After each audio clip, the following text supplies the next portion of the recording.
on a Thursday. This is The Herd. Wherever you may be and however you may be listening, we are live in Los Angeles on iHeartRadio, Fox Sports Radio, and FS1. Greg Cosell, 1 hour from now, NFL Meat Sandwich. Joy Taylor is joining me as today we're packed. Tonight is the beginning of a bunch of good Week 3 NFL preseason games. Starters will play tonight. It's a cross-your-fingers night. Nobody gets hurt night. It really feels like the official start of football tonight. The official start of the NFL season is tonight, where starters play. Some guys like Sam Darnold, Baker Mayfield may play into the second half over the next 3 or 4 days. Veteran players, obviously, in New England, they want to know who's going to be the backup, not Tom Brady. Aaron Rodgers, it looks like, will play. I'm going to give you 2 headlines today. I'll start with the first one. They both sound controversial, and they're both regarding iconic first-ballot Hall of Fame talents. Here is the first controversial headline. Packers must make drafting quarterback a high priority. It was in USA Today. Whoa! Clickbait! Fake news! No, not at all. I don't understand, and I've watched the NFL draft my entire adult life. I don't get why teams don't draft a quarterback every year or every other year. It doesn't matter if you have Patrick Mahomes. It doesn't matter if you have Jameis Winston or you have somebody in the middle of the pack, Dak Prescott or Cam Newton. It's the only position in the NFL that you can draft it, and if you've got a great player at quarterback, you don't even have to play him, and he can have increased value. You draft somebody behind Aaron Rodgers. He learns from Aaron Rodgers, just like Aaron learned from Brett Favre. And 2 years later, you can move the pick for where you drafted. Jimmy Garoppolo was more valuable having sat behind Tom Brady and gotten hurt than he was out of college.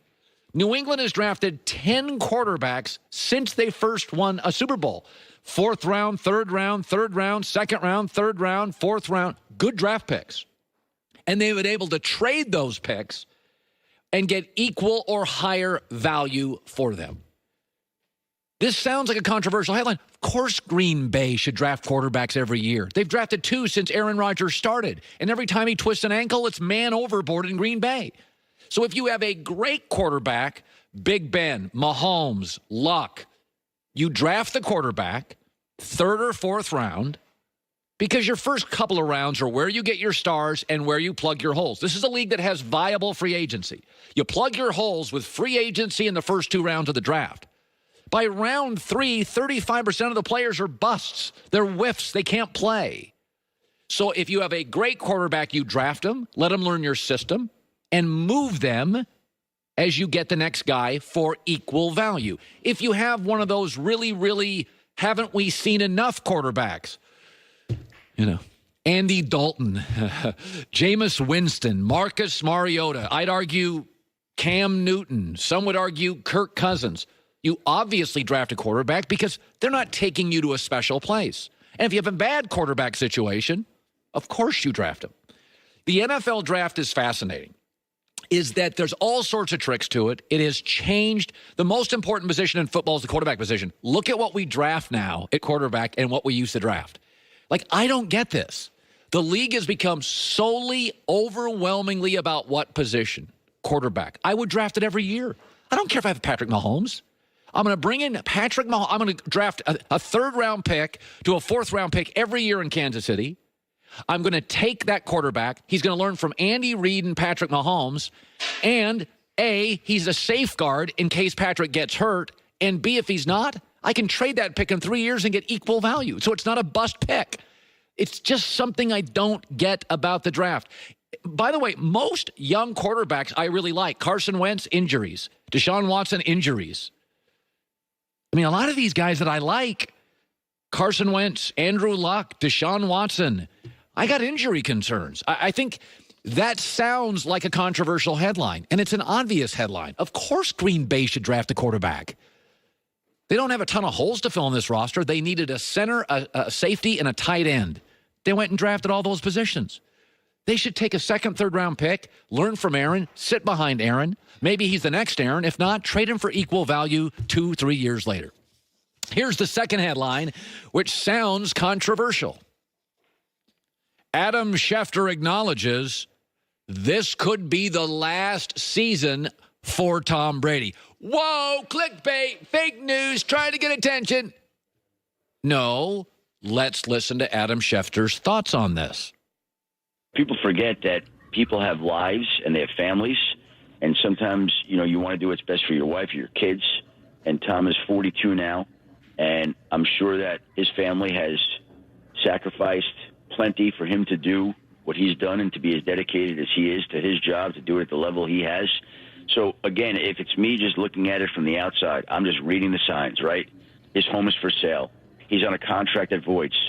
It's just saying that this has the potential, one way or another, for this to be his last season in New England. Of course it does, and it's really happening soon, and it's going to change the National Football League dramatically. Listen, if you look at the greatest quarterbacks of all time, I don't give a rip who gets the credit.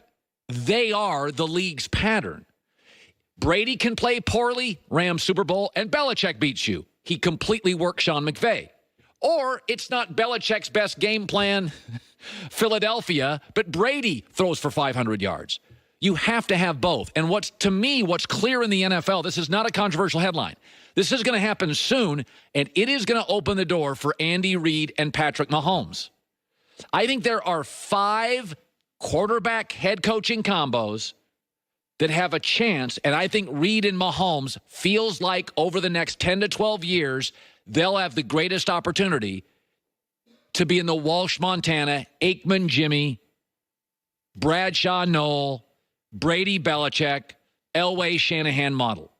I think, though, for me, Mahomes and Andy Reid is it. I'm going to get a great coach, a great quarterback, a great GM. I'm going to get stability from the franchise. They draft well. They have dysfunction in their division. Currently, Oakland. And in 2 years, I think the Chargers, Denver, and Oakland could all have new quarterbacks. If I had to rate them right now, because the league has no exceptions, you find an all-time great quarterback who wins Super Bowls or gets close, they all have great coaches. I'd go Mahomes, Reid, number 1. If you told me next 12 years, who's the next quarterback coach dynasty?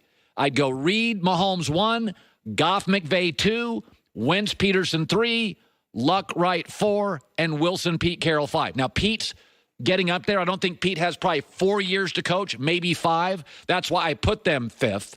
I can't put Garoppolo, Kyle Shanahan, because I have questions about Garoppolo's health. And frankly, how good is he? I think he's good. I don't know. But what Schefter is saying, this is not even, it's close. And when Tom leaves, it is going to open the door wide open.